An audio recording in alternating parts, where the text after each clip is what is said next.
పూర్తి వివరాలకు చదవండి రేపటి అక్షర శిల్పం దినపత్రికలో. జయసుధ పొలిటికల్ రీఎంట్రీ, మత మార్పిడులు జరగడం లేదని చెప్పడంతో జయసుధ చూపు వైసీపీ వైపు ఉందా? అధికార టీడీపీలో చేరుతారా? సినీ నటి జయసుధ తిరిగి రాజకీయాల్లోకి వస్తారన్న ప్రచారం జరుగుతుంది. జయసుధ గత కొంతకాలంగా రాజకీయాలకు దూరంగా ఉంటున్నారు. కానీ జయసుధ ఆంధ్రప్రదేశ్ రాజకీయాల్లోకి వస్తారని పెద్ద ఎత్తున ప్రచారం జరుగుతుంది. గతంలో సికింద్రాబాద్ శాసనసభ్యురాలుగా జయసుధ పనిచేశారు. నాడు కాంగ్రెస్ పార్టీ శాసనసభ్యురాలుగా ఉన్నారు. గతంలో కాంగ్రెస్ శాసనసభ్యురాలుగా 5 ఏళ్ల పాటు కొనసాగారు. అధికారంలో ఉన్నప్పుడు ఆమె కాంగ్రెస్ ప్రభుత్వం నుంచి నియోజకవర్గానికి పెద్ద ఎత్తున నిధులు తెచ్చుకున్నారు. అప్పట్లో వైఎస్ రాజశేఖర రెడ్డి హయాంలో జయసుధకు కాంగ్రెస్ సీటు దక్కింది. ఎమ్మెల్యేగా కూడా గెలిచారు.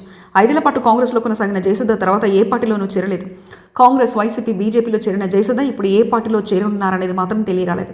తర్వాత క్యారెక్టర్ ఆర్టిస్టుగా టాలీవుడ్లో స్థిరపడ్డారు. అయితే ఆమె ఉమ్మడి రాష్ట్రంలో ఎమ్మెల్యేగా గెలిచారు. ఇప్పుడు 2 తెలుగు రాష్ట్రాలు విడిపోవడంతో పాటు వైఎస్ మరణం తర్వాత జయసుధ కాంగ్రెస్ పార్టీకి దూరమయ్యారు. అయితే కొంతకాలం క్రితం తెలంగాణకు చెందిన ఓ నిర్మాతతో కలిసి జయసుధ బీజేపీ నేత కిషన్ రెడ్డిని కలిసినప్పుడు ఆమె బీజేపీలో చేరతారనే ప్రచారం జోరుగా జరిగింది. బీజేపీ కండువా కప్పుకున్నారు. బీజేపీలో చేరిక సికింద్రాబాద్ లేదా ముషిరాబాద్ నుంచి బీజేపీ అభ్యర్థిగా జయసుధ పోటీ చేసే అవకాశం ఉందని అప్పట్లో పెద్ద ఎత్తున ప్రచారం జరిగింది. కానీ అవేవి కార్యరూపం దాల్చలేదు. తర్వాత వైసీపీలో చేరారు, కండువా కప్పుకున్నారు. ఆ తర్వాత ఆ పార్టీకి కూడా దూరంగానే ఉన్నారు. రాజకీయాలకు స్వస్తి చెప్పి సినిమాల్లో బిజీగా మారారు. కానీ తాజాగా ఆమె తిరిగి రాజకీయాల్లోకి వస్తారని, అది ఏపీ నుంచి రాజకీయాల్లోకి వస్తారని చెప్తున్నారు. సహజనతి జయసుధ సొంత గ్రామం కృష్ణా జిల్లాలో ఉంది. అందుకే జయసుధ ఏపీ రాజకీయాల పట్ల ఆసక్తి చూపుతున్నారంటారు. కానీ జయసుధ మాత్రం తాను రాజకీయాల్లోకి వచ్చే విషయాన్ని కొట్టిపారడం లేదు. తనకు రాజకీయాల్లోకి ఎవరైనా ఆహ్వానిస్తే వస్తానని ఆమె తాజాగా మీడియాకు చెప్పడం లేదు. తనకు కూడా రాజకీయాల పట్ల ఆసక్తి ఉందని, అయితే ఏ పార్టీలో చేరేది తాను చెప్పలేనని జయసుధ అన్నారు. రాజకీయాలకు రావాలని కోరితే వస్తానని జయసుధ అనడంలో ఆమె ఏ పార్టీలో చేరతారనేది ఆసక్తికరంగా మారింది. ఈ సందర్భంగా జనసేన అధినేత పవన్ కళ్యాణ్పై విమర్శలు చేశారు.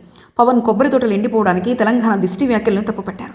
అదే సమయంలో ఎక్కడా మత మార్పులు జరగడం లేదని చెప్పడంతో జయసుధ చూపు వైసీపీ వైపు ఉందా లేక టీడీపీలో చేరుతారా అనేది మాత్రం సస్పెన్స్గానే ఉంది.